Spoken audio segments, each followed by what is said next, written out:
Welcome back. We're here from Module 9, Self-Care and Vicarious Trauma. So this segment is actually about you, but can also be about those who around you may be impacted by hearing traumatic stories or being exposed to those who are living in traumatic situations. It can be equally harmful for us to hear about events that occur with other people. What our brain cannot differentiate between is that this is really happening in real time when we're hearing things. So I invite you to really listen to this part carefully and think about ways that you can mitigate for yourself your own impacts of vicarious trauma. Of course, we're exposed to when we hear things all the time in the news, on television, at school, in our personal lives. But I have pretty big boundaries about this, and I want to invite you to make that okay for yourself too. I don't allow people to do what I call trauma vomiting on me. So I'm very mindful and stop people and ask them to choose and consider their words very carefully when they're telling me a story. And I'm really, really mindful about this piece. Our brain has a hard time, and hearing things about other people's stories has an impact on our central nervous system. I can feel mine escalate. I can feel myself even get activated when people are telling me stories. I had a friend who was a firefighter, and she wanted to tell me her stories about what she experienced on the line every day. And even though I have experience working in fields that are related to that, I haven't had those kinds of experiences, and I don't want to. I'm really grateful that she and other people like her are out there doing that really good work. She really had a hard time not sharing the details of the things that she was experiencing every day. And I told her, I think this is really symptomatic of you needing to go and talk to a therapist. You're trying to get relief by sharing those things with me, but what it does for me is just creates vicarious trauma. I have images in my head that pop up. The brain paints pictures of what it is that you're describing, and for me, that's really harmful. So even during my career, I was mindful about what was I putting in my brain when listening to other people's stories. And it's okay to say too, I'm not a trained professional. I am not a trauma-trained therapist. So I want you to get the help that you need, and I'm not the person for you to share the details of that story with. Can you just tell me the surrounding issues there, and so that I can help and point you where you need to go? These things impact us. And so let's talk about how that impacts us in real and lived ways. We're going to talk first about self-care and tips at work. We've got our little battery example here. It's really cute. And I think about this in terms of my internal emotional resources. So resources are really limitless, and we can have our cup full in a day and not have the resources to deal with whatever is at hand. So it's important for us to think about in the morning, how resourced am I today and for what? And some phrases that I use with people are, I really want to help you with that, or listen to that. And I'm noticing that right now I'm tired.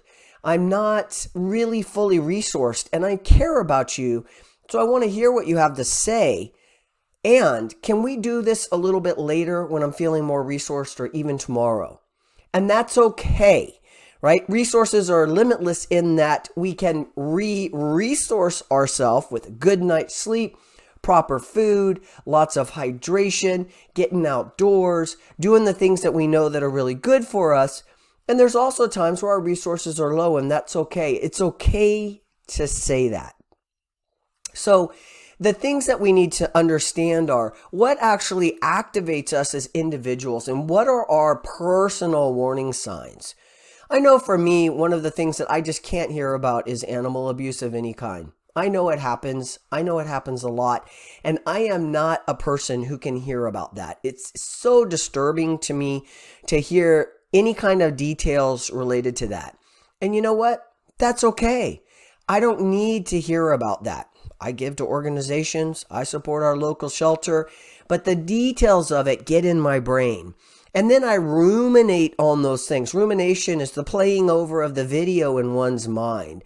And there's a big story behind why that's true. I'm not going to share that with you right now. All that matters is it's okay for us to understand ourselves, to know what activates me and what are those warning signs. And there are times, of course, when I know that this conversation is going to activate me, or I'm meeting with ex-parent or caregiver or auntie who's caring for this child, and I need to really be fully resourced for this conversation. And I'm predicting that there may be some spaces in this conversation because I know these particular people that it may be hard for me. That could also be an administrator. I know whenever I got called into the office for a conversation with my supervisor, whoop, boy, there my amygdala would go crazy. So I invite us to think about those things and then to be mindful of and to take care of ourselves in those ways. Be alert to what you expose yourself to outside of work. You have a very hard job. It's such an important and critical job to the future of our children, families, however those families look, communities, and really our nation and world. You are a key player in what makes our world a great place. You're educators and caregivers, and you have such an impact on those children in your rooms. So really, that old and very corny saying, put the air mask on yourself first in the airplane. It's true here too. So really thinking about as we move forward in this segment, how am I taking care of myself? What am I doing well? What am I not doing well? And paying attention to those things so that you can really put that mask on yourself first. Take care of you. And it's okay to have boundaries around what we take in as human beings. Add variety to your work. Mix things up. Do some different things. Show different videos in the classroom. Engage with the kids in different ways. Do different kinds of activities so that your brain's being stimulated in a different way. I change my curricula and mix it up. I invite you to do the same things. Maintain your relationships outside of work. This is critical. I like to joke in my career with the county that when I retired, I realized that I was only hanging out with people who did a job that was much like mine, that those were my friends outside of work. And many of those people were embattled and seriously traumatized. And so what I recognized that I didn't have was really close friends, with the exception of a few who still believed that the sky was blue and birds chirped and could really appreciate the beauty of life that was all around them. And my bad, I changed that as quick as I knew that. It's so important, not just that we have relationships outside of work, but that we have positive, fulfilling relationships where we get given something back. Reciprocal relationships, not just where we're giving all the time, but where we receive back in abundant return so that our cups can be full when we go back out there to do our critical and so important work with these kids. Building self-care into your routine at work and home. You know the basics. We all know the basics. Right? So what is it when I'm getting home at the end of the day? What kind of lunches am I packing for myself? How am I caring for myself? Am I running for that cookie jar and the sugar at 3 o'clock every day because I am depleted? Wow, there's that, right? So that's a tell that we're not taking care of ourselves and we need to give ourselves a hit of sugar so we can make it through the next 3 hours at school. That was my trap. I'm projecting. I knew where all the candy jars were at work, and it was really an unhealthy way for me to take care of my own stress and the impact that my work was having on me, rather than taking time off, taking vacation, doing revitalizing and rejuvenating things, hanging out with people who still celebrated the white clouds in the sky and the shapes in them, could be silly and laugh and play. Really important for us. There might also be medical issues here. So there might be ways that you can do self-care where you visit a physician or a holistic medical provider, where you actually go and talk about some of the things that you're experiencing around potential fatigue or other things. Those people are experts in this field. And I have relied heavily in my own path of recovery and living the greatest life that I can live on coaches and seminars, certainly reading all kinds of books about what we traditionally call self-help books, I have attended extensive seminars on nonviolent communication to learn how to better my own language around communication with people in a way that invites participation, mutuality, reciprocity, kindness, consideration, and all of those things. I also have had probably 10 different coaches, a coach for this and a coach for that and a coach for this over time. My biggest coaches and allies are people that have really shown up for me in particular areas that I needed to foster my own care around, and I just didn't have the tools. I didn't know how to do it. I hadn't been taught that. That's okay. So those folks are out there as well. And I invite you to think about who that might be for you and what might work best for you in that regard. What is vicarious trauma? It refers to a person when a person has a reaction as a result to an exposure to a traumatized person's story and their traumatic stress reactions. So they can really, we used to use the word trigger. If you notice, I'm using the word activated. So I'm really purposely taking trigger out. It has people paint a picture of a gun in their head. We just don't want that for them. So being mindful of those associations. When people are activated and what that means, their central nervous system is activated. Boy, I can even feel that energy, that energetic footprint around them. And that can impact me. It doesn't even have to be the story of what they're saying to me. So inviting people to take a deep breath and let's talk about what's going on for you. And it's okay to say when you share what's going on with you, I really want you to be careful to not share the details that might really impact me as well. So tell your story in a way that I can hear it in a way that it won't harm me. Boundaries are so healthy. And if you have a poor understanding of boundaries or want to learn more, the best person to go to is Dr. Brene Brown. She has TED Talks about boundaries. She has books about boundaries. And what she says, and is so beautifully relevant here, is boundaries are what we choose to keep out, and they are also what we choose to let in. So I take that to the next level and think about what am I letting in? How is it coming in? What kind of media am I listening to? And that's not to turn off the world or the news, but to be careful and mindful about what I am doing to my central nervous system, even when I think I'm being entertained. Exposure to trauma of someone else can cause people to vicariously experience a change in their own world view. Beliefs about humanity, suspicion that becomes chronic, views of the world and what safety is, cynicism, and a failure of empathy. When we look at these pieces, we can see that they're around us. People have experienced a lot of trauma in the recent years and before. We also have generational trauma. We have racial trauma. We have all kinds of things that are around us and swirling around us all the time, not to mention the very real impact of what is happening in terms of school safety and not feeling safe at the school because of the potential for someone to come on who is armed and create havoc in that regard. But it doesn't have to be that extreme. It could be seeing a fight at school, which that's going to happen. And so then how do we handle that and how do we process that? I'm a big fan and advocate of the therapeutic model. I have people who I know and I have vetted who are trauma trained, who know the world that I worked in, who I can call and run something by immediately. Here's an important point. Something can be a traumatic event and it can impact us in the moment. The longer we wait to actually talk to someone about that and break it down and unpack it. I'm not talking about talking to your kids at home. I'm not talking about talking to your spouse. They are not trained professionals for this. And we can actually give them vicarious trauma by telling them about the terrible things that happened in school that day.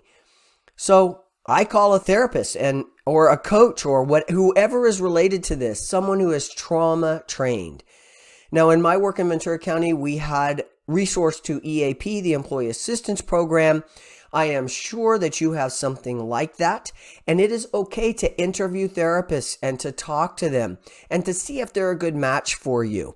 If they're not, it's okay. Move on and find the next person who has the specific set of skills that you need, where they can understand who you are so that you can have those kinds of debriefs with whoever it is that can help you in that moment. Why is this so important? The longer we wait, the more our brain replays that, the more our brain creates neural connectors around that, the more our amygdala starts to make up a story about what's true in relation to that.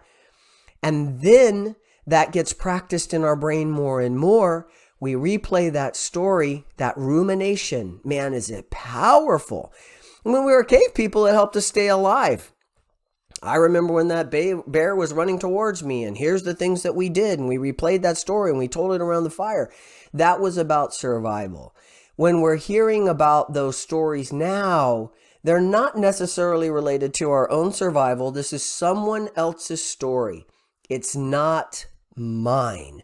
So how can I be there empathically with that child or that adult, that peer, that colleague, my wife, my partner, spouse, husband, grandmother, grandfather, caregiver, auntie, uncle, sister, sibling? How can I be there with that person and be present and still create boundaries so that I'm protected from the details of those stories? Because my job is to then help to refer them to people who have specialized training in whatever this is, to help them talk and work through that as soon as possible. We don't want to wait. When we wait and our brain creates those neural connectors, it becomes behavioral patterns that create things in our lives that we may not want. The outcomes in our lives are determined by our behaviors going back to our thoughts and then back to our feelings. So we want to break those patterns. Now, it's not to say, well, gosh, Jamie, this thing happened 5 years ago. I've been staying up at night about it. I've been really worried about it. I haven't dealt with it. It's not too late. Yep, those neuroconnectors are there. Yep, you have probably developed some patterns around that in your thinking and feelings. That's okay. Now you know. Now you can go and do something different. As Dr. Maya Angelou said, when I know better, I do better. So make that appointment with whoever it is that's the equivalent to my old EAP. Call up, interview some people, talk to some friends about who might be good certified coaches that you could work with to help you in different areas. And then reach out to those people and make some appointments. You matter. Your mental health matters. And we know, because we've been talking about this now, that it will impact us for a lifetime. So take care of you. I really invite you to do that. How can we know and be what are the warning signs? Chronic exhaustion, poor boundaries. I recognize that I'm just constantly in this. Illness, avoidance of people, places, things, events, topics. Loss of creativity, anger and cynicism. Survival coping. I'm dragging myself out of the bed in the morning. My alarm goes off. I'm dreading the day. I'm barely making my lunch. I'm grabbing some fast food on the way in. I'm not taking care of myself. I'm not getting 8 hours of sleep. I'm staying up and I'm playing on my Facebook until 2, 3 in the morning because I can't turn it all off. There's ways to deal with all of this. The last is really important. If you have become or find yourself becoming insensitive to violence or injustice, this is a warning sign for you. When I can tolerate things that are going on around me that are just not okay, and I find myself skulking away and not actively engaging to be an ally or to step in for or to speak up, then that is a huge warning sign that you need to take some time for you and really take a look at that. It's a critical sign. When empathy goes, I need to wake up and go and do something about that. But I don't think that's you. I think the fact that you're actually in this training tells me that you're a person who may have some of these issues and you're doing all right. And you just want to learn more about how to show up better for those kids in real and profound ways and how to show up better for yourself and your family and your friends, whether that's your biological family or your chosen family.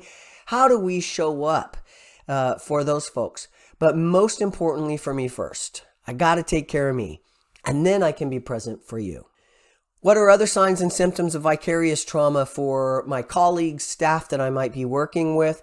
And these are mostly true, can also be true about any human being, regardless of their age. Having difficulty talking about their feelings, dreaming about their clients or their clients' trauma experiences. This would, for you, be the kids in your school. Diminished joy towards things that you once enjoyed. This is a great one. This is a really important one. I love bird watching. I love to sit outside on my deck and watch. The swallows are now nesting in a box I built. That brings me great joy, and I love that. I would notice if I stopped bird watching and I stopped taking in all those sounds and their beautiful little ways that the birds are around my property. That would be a warning sign to me. And so you know what you love. And so what are those things thinking about right now that maybe you used to do and you're just not doing them anymore? Silly things. It could be going out for a night of bowling. Have we forgotten because of COVID how to just go and have fun with family and friends? Is that safe for us to do now? Am I taking walks in the woods on the weekend and rejuvenating myself? You live in Ventura County, such a gorgeous place. Thinking about, well, gee, I used to drive up and love to go to Upper Ojai and take a nice walk. Or I used to love to go down to Ventura City and walk on the beach, go out on the pier, go and have a nice lunch at the end of the pier, or go into town and walk around where they have it all blocked off now and just people watch. That was really joyful for me. And I find myself staying at home and isolating now, not getting out for those pieces and things that really brought me joy. It could be free-floating anger or agitation. You're just pissed off and you're not sure why, but you notice that you're sure snappy with your colleague Jose, who's walking down the hallway innocently and greets you during the day, and you make a snarky remark. A clue. Poor Jose. First of all, you owe Jose an apology. And how can we not do that? We can notice first what's going on inside. When we think about what metacognition is, the ability to see my thoughts and to change those thoughts, or to, more importantly, decide how I am going to act. It's the most beautiful gift that we're given as human beings. No other beings have it. Metacognition allows us that space and that time. And Viktor Frankl talked about in his great book, Man's Search for Meaning, a painful and beautiful read. It is the space between the thought and the action where my peace in lies. That is where my choice is. I'm paraphrasing, of course. And when we think about this space, for me, I think about my noticer. My noticer is that part of myself that is paying attention to what's going on. It's kind of a little thing outside of myself that says, hey, Jamie, the way you just interacted with Jose, not cool. What's going on with you? Number one, go apologize to Jose. Had nothing to do with that poor guy. He just said good morning. And secondly, now let's go back and take a look at that. What's happening? What are you angry about? And why are you carrying that around? Do I need to go get some help with that? So I pay attention to my noticer, my inner self, that part of myself that is my higher logic, right? My prefrontal cortex. It knows, it's watching, and it will inform me if I listen to what it's saying. I'm worried about that they're not doing enough for their clients, right? So I get outward focused because I'm so frustrated with my own internal process that now I'm looking outside of myself. And this comes down to, in bottom right-hand corner, blaming others. When I'm blaming others for my experience, sure, they may be doing things that are impacting my experience. This is an overall blaming of others where I'm not taking personal responsibility for my experience in real time. What is mine? What is theirs? And can I differentiate between those two things? Feelings of hopelessness associated with work, the kids, clients, even my life in general. Hopelessness is a very big clue for us. When someone says I'm feeling hopeless, I'm paying attention. There's a saying in Spanish, and I'll spare you my interpretation in Spanish, which says that the last thing a person loses is hope. And we know that this is true. So when people use words like hopelessness or I'm really not feeling hopeful about this situation, man, do my ears perk up. And when it's inside of me, and there are some things going on right now in our country where I've noticed I'm feeling really hopeless about that. I'm feeling powerless to impact that. I really rein it back in and look at what's mine, what can I impact, what can I do? I'm doing my part right here. And at school, you're doing your part. So we can't save the world. Let's be mindful about what we expose ourselves to in those ways so that we can actually keep hope alive inside of ourselves and not ever allow that beautiful light to be diminished in any way. Overeating or undereating, both equally not healthy reactions to experiencing vicarious trauma or trauma in some way, difficulty falling asleep or staying asleep. These are all clues for us that we can look at when we're really wanting to take care of ourselves. How does this impact the workplace? Now, if I have any administrators in the room, what we know is increased absenteeism and lateness. That person's just having a heck of a hard time getting out of bed and getting to work.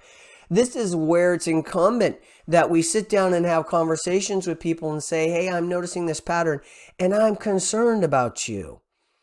Are there resources? Are there places we could send you? Are there ways that we could support you so that you could show up to work on time and bring in your big, beautiful self? Because we really count on you here and we're wanting you to be present, but it looks like there might be something going on. You don't have to tell me what that is, but what I want to know is this true? Is this what I'm seeing? It could be so many things. But what we want to look for is this an invitation for me? Is this an opening for me to go in and say, hey, I'm paying attention and I'm noticing? Not to go in and say, you're late again. This is the 5th time this week. What the hell is going on? That's just not okay. Backing that boat up and saying, let's have a chat about how I could support you, what resources you might need right now that you might be unaware of. We have myriad resources, and if I don't know, I can go find out. Is everything going on at home for you? Is it okay? How can I support you? Because we need you here and we want you here.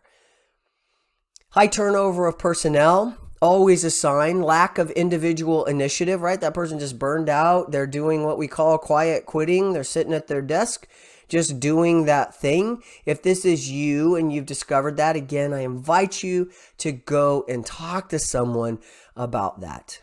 This can potentially result in what we call burnout. This is a phrase that's thrown around and overused. What burnout actually is an emotional state due to long-term stress. It's characterized by chronic emotional exhaustion, depleted energy, and loss of enthusiasm and motivation to work. How do I know I'm burned out? I wake up and I just do not want to go to that job, whatever it is for you. This is a clue. This is a clue that you need an intervention. And who's going to do that intervention? It's got to be you, right? So we don't want our bosses coming to us. I want to go and take care of those things on my own. Wow, I'm burned out. What's going on? Am I working too much? Am I working in ways that actually aren't serving me? Am I working too hard, putting too much into this particular thing and not turning my phone off when I get home and relaxing so that I am rejuvenated and ready to go back to work and give it my all? It also might be a diminished sense of personal accomplishment and an increased sense of pessimism and cynicism. These are tells. When somebody is constantly expressing pessimism, cynicism, and it might sound like, I know how this is going to go. This is exactly how this is going to look. Nothing's ever going to change. I can't do anything about it. I'm just biding my time. I remember a guy I worked with was getting ready to retire, and on his desk, he had made countdown paper days where he counted them down, down, down. And I asked one of the people who was actually our chief deputy, a brilliant woman, and said to her, I'm seeing this thing and I'm curious what you know about this kind of behavior. Is the guy just burned out? What's happening with him? And she said, in my experience, I have witnessed that people leave their jobs in one of two ways. They leave with joy and gratitude for the opportunity they had to be of service and be helpful, or they leave their job hating everyone and being pissed off, and that's how they make that cut.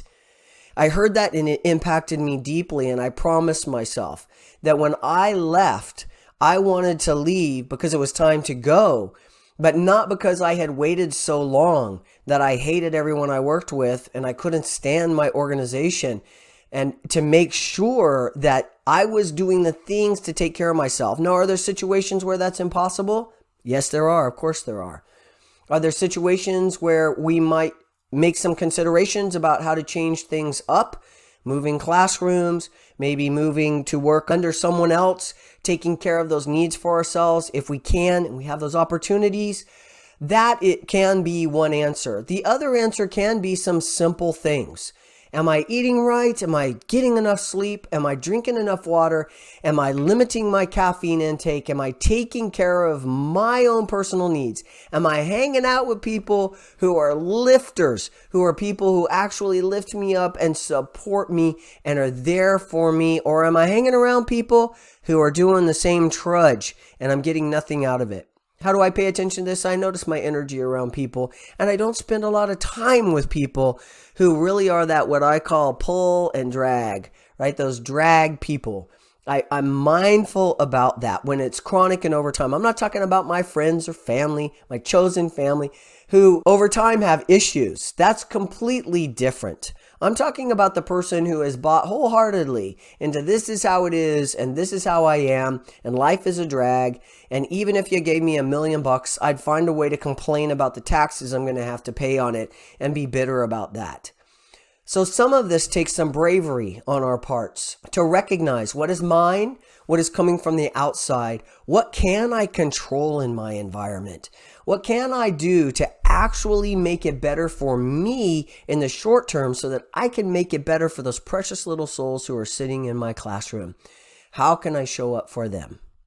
You've learned just a little bit about vicarious trauma. There are actually more resources on your Padlet per usual. The color is navy blue for this and for the next section that we're going to do, which is called What You Can Do, Fostering Resiliency. So we'll be moving into that next. In the meantime, do go to your Padlet. Lots and lots of resources there. And if there's something that is not in the Padlet that you think might be a good addition, please feel free to write to me. My address is all over the Padlet. It's easy to get a hold of me, to reach out and say, hey, this would be a great resource that you could add here. And I will certainly take a look at that. Or you might say, hey, this is a resource and I don't know where it might be. I'm going to reach out and see what I can do about that. If it's directly related to Foster Youth Services Coordinating Program, I'm going to be reaching out to the good folks on the other side of that phone line. That's what I would do, and then get back to you. Or to reach out to the Homeless Education Program. Wonderful people who have been so supportive of this. And when I've said, hey, do you have XYZ? Boy, they have produced it for me that very day and shown up in all kinds of terrific ways so that we could have everything that we think you might need on that Padlet. Feel free to reach out if it's not there for you. If you're also thinking that you might want to get into coaching or do some kind of a therapeutic model or something like that, I ask you to really put a date stamp on that. To think about who is it that I could go and see and talk to about whatever my particular issue is, so that I could actually live the best life possible for me and thrive in my environments, regardless of what that thing is. And those resources through your work are certainly there for you and should be available in your lunchrooms and all over the place. And if they're not, reach out and we'll do our best to find where those things are so that you can go and take good care of you. You know why? Because you matter. You're so important, and what you do is critical to the future of not just families, not just communities, but to the world. Education is the key to the future of children's lives and the betterment of our society as a whole. And that's where you come in. Through your empathy, compassion, and your ability to teach concepts to children who are so thirsty and hungry to learn, you're making a difference every single day you choose to get up and get in that classroom with those young humans. Thank you for that. I'm grateful. And we'll see you the next time. In the meantime, Have a wonderful rest of the day, and thank you for all that you do.